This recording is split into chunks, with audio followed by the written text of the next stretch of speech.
Towable Tubes Viewer's Guide. How topic the towable tube. There are two types of boating tubes, or ski tubes. There is the partially covered towable tube, and the fully covered towable tube. There are various sizes designed to pull one rider, or multiple riders. Tubes are rated as 1 person, 2 person, 3 person, and 4+ person towable tubes. The person rating represents maximum number of adult riders. Some tubes can handle more riders if, for example, on a 2-person tube, 1 is an adult and 2 are kids. For safety reasons, on larger 3 and 4+ person tubes, always have an adult rider on the tube with the kids. If a larger tube flips and a kid gets trapped under the tube, that adult can quickly assist. Another factor of boating tube is the surface area on the bottom of the tube. Some tubes will skim faster on the water at higher speeds if the tube has a shape to reduce surface area contact with the water. After selecting your towable tube, read on to learn about proper inflation for best performance, selecting a tube rope, and use of tube pumps. The secret to best performance on a towable tube is proper inflation. Tubes' shapes have been designated to perform best when properly inflated. What this means is that a properly inflated tube will expand to fill the cover without distorting the intended shape. So, how do you know when a tube is filled enough, especially when there is no gauge to show that the tube underinflated tubes plow through the water, creating drag, which in turn puts undue strain on the tube's tow point and tow rope. In addition, a cover on an underinflated tube can quickly distort, fill with water and become damaged. Just as underinflation will cause problem, underinflated tubes plow through the water, creating drag, which in turn puts undue strain on the tube's tow point and tow rope. In addition, a cover on an underinflated tube can quickly distort, fill with water and become damaged. Just as underinflation will cause problem, overinflation will put stress on the cover seams and PVC bladder welds. The hot summer sun will have a dramatic effect on an overinflated tube. The air inside a tube that is overfilled would soon expand to almost double its size were it not for the cover containing further growth. In general, you should fill your tube until the nylon cover is fairly wrinkle-free. Our tubes are built from 30-gauge PVC material with good elasticity. This elasticity is what allows the tube to expand until it fills the nylon protective cover. How to fill a partially covered towable tube or smaller tube. For open-top tubes, it is a simple matter of placing the PVC bladder inside the cover and aligning the molded Boston valve with the corresponding opening in the nylon cover. If you haven't done so already, unfold the PVC bladder and lay it out to roughly match the outline of the nylon cover. Always try to find a clean, debris-free area to inflate your tube because sharp rocks, twigs and glass could puncture the bladder or rip the cover. Unscrew the main body of the Boston valve, or speed valve in the case of the spin cycle, and inflate the tube half full. Replace the Boston valve assembly to stop the backflow of air. At this point, check the alignment of the tube and cover. You can fine-tune the tube alignment by grasping the quick connect in fitting and shaking the tube back and forth.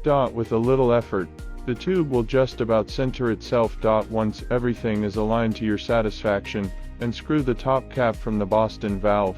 This 3-way valve has a rubber flare on the bottom of the threaded stem, which allows air to be pumped in but also keeps it from coming back out. So, with the top cap removed, continue to inflate the tube until the nylon cover is fairly wrinkle-free and the PVC bladder feels taut. A tube that is inflated per these instructions will glide across the water and not drag. Keep in mind that once the tube goes into the cold water, it may feel as if it is losing air. However, it is just the fact that the air inside the tube is contracting. The opposite is true as well. When the tube gets hot from the sun, it will expand greatly. If this happens, adjustments can easily be made. Add a little air if the cover looks sloppy. Let air out if things are heating up. Bottom line, check the inflation level before each use. Some tube models use nylon straps that encircle the PVC bladder. The purpose of these straps is to lock the top fabric to the bottom to prevent hands and feet from getting caught under loose material. These straps also help the tube maintain its desired shape. When inflating tube with these control straps, it is a good idea to lay the PVC tube inside the cover, align the 2 straps and then join the 2 ends with the mating pieces of hook and loop material.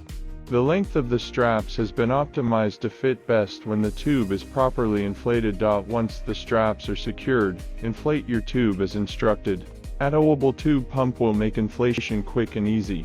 The smaller single and double rider tubes can be filled adequately with a handheld DC pump. Larger tubes will require an inflator with a lot more output. The inflator is an AC pump that can fill just about any tube on the market to a reasonable level. Although this AC pump requires an electrical outlet, one way to gain some portability would be to purchase an inexpensive inverter that plugs into a boat's cigarette lighter or attaches to a car battery. How to buy the right tube rope? I have a water ski rope. Can I use it to pull a towable tube? The answer is no. Ski ropes usually have a handle that must be taken off to use it on a tube. In addition, the ski rope was never designed to pull a towable, especially if there are 2 or more riders on the tube. Tubes often go slack and then get pulled tight while the boat is moving, causing a lot of stress on the rope.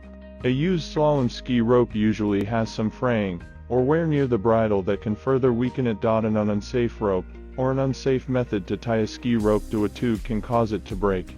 Depending on where it breaks, the rope will snap straight back and hit the kids riding in the tube, or snap back the other way and hit somebody in the boat.